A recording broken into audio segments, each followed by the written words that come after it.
I know I need to change, I know I need to work on my habits, but what habits do I actually focus on first in order to change my life?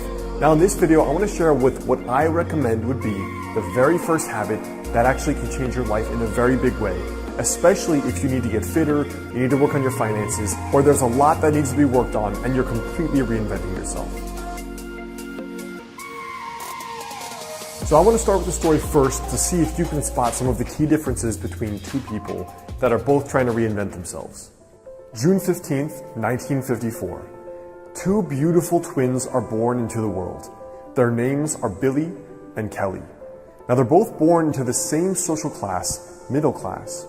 They're both raised by great parents in a loving, supporting household, a household that encourages them to go after their wildest dreams. They both go to the same school and even hang out with the same friends. They eat the same potluck dinner every night and they play the same sports. They take the same vacations and they even read the same books.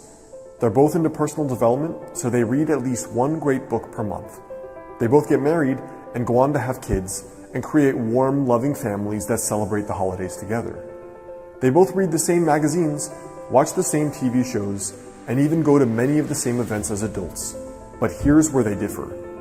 Despite all their similarities, over the decades, Kelly has maintained her slim, 135-pound physique with very little variation over the years. She enjoys vibrant health.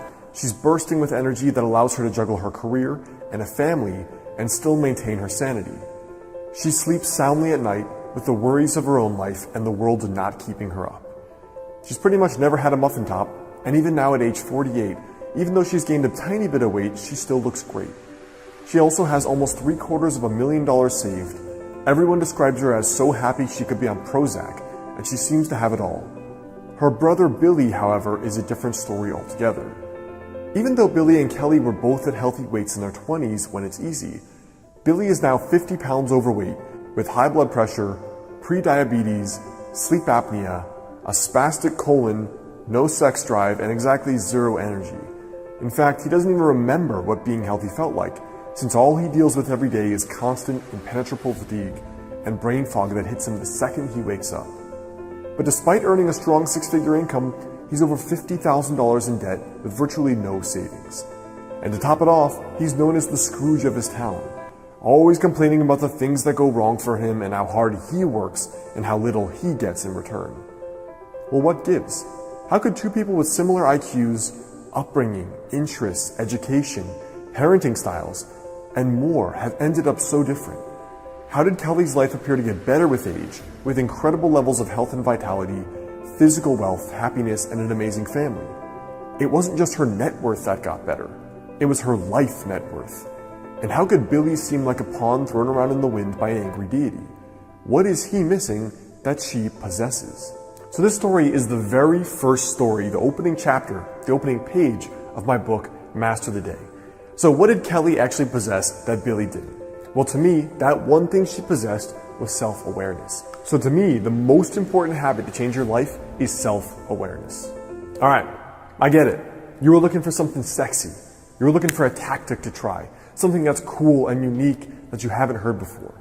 But here's why self-awareness is the key, and it is not sexy and not the sexy things that make people successful in a holistic sense. Self-awareness shows you three things in your life.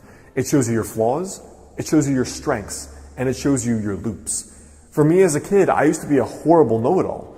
I would read books on every subject imaginable. I read hundreds of books. And the thing is, I knew lots of things from an intellectual perspective. I could tell you about sports and medicine and philosophy and meditation from an intellectual perspective, but not from a direct experience perspective. You know, I knew a lot about sex, but not about having sex, if you know what I mean. That my flaw was that I was a know-it-all. So it took me years of self-awareness practice to understand that was a flaw. And sometimes it's better to keep friends than to be right. But it also will show you your strengths.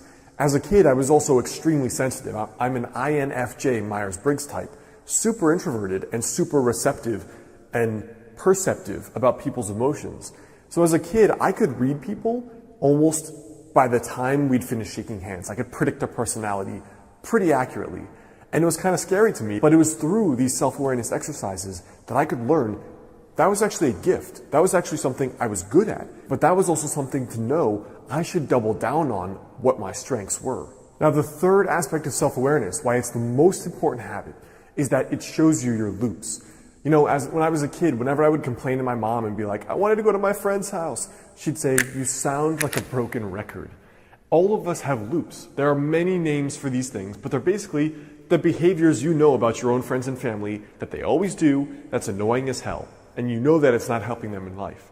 For me, I once had one of these clients where she was looking for all these mystical solutions to her problems, like looking for Jesus, looking for deities, looking for meditation, trying to solve her marriage issues, and she was going out far out looking for the solution.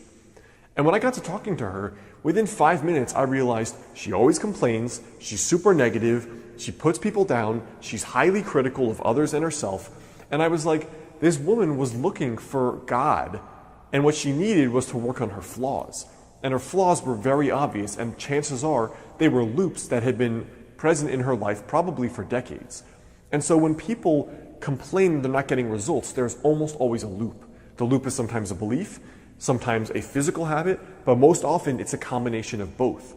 Through self-awareness, you will know when you go into yourself what your flaws are, what is stopping you from having whatever the results are you want in your relationship, in fitness, in finances. All right, so what do you actually do about self-awareness though? How can you actually improve it?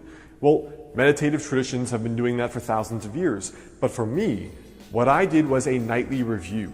Now, I've talked about this before in some of my previous videos, but you can just as easily do this with a blank piece of paper.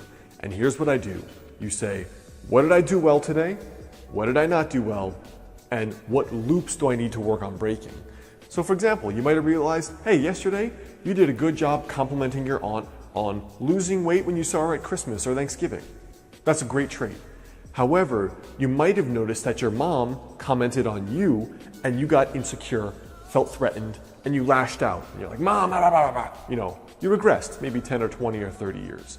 It's okay, it happens. But I would put that on that paper. Great job complimenting people in a genuine way. That's a great trait. What I need to work on, not getting so defensive when mom talks to me about my weight or with some other issue. Most often it happens with family because we are great at triggering each other. That's a great example of what I would need to work on. And then the third thing is, what are the loops that I need to fix? For example, in my early and mid-20s, I struggled a lot with saving and earning more money. And I found that behind it, first of all, was that I thought that, hey, life is short, screw it. Might as well enjoy my life, go on that trip, go to Six Flags, buy these video games, do whatever I want. So my belief was that life is short, why save money? So I would write down that there's a belief here that's preventing me from growing. My action was that I was not saving, and what I have to do is I have to start saving $10 a day, for example, or $3 per day. So in my opinion and experience, the habit that changes your life is the habit that gives you God vision about yourself, your strengths, your flaws, your weaknesses, and most of all, your loops, the repetitive patterns of thinking and of doing that are often sabotaging. They're not getting you the best results you want, because otherwise, why would you be here trying to reflect on why you're not getting the results you want in life, right? Same way I was. So what I want you to think about today, your tiny daily habit, is to do this 3-part ritual. Do the nightly ritual. What did I do well yesterday? What did I do poorly? What are the loops I need to break? And you can think, most often it's where you're not getting results. Usually finances, health, or relationships. So think carefully about those and where those loops are.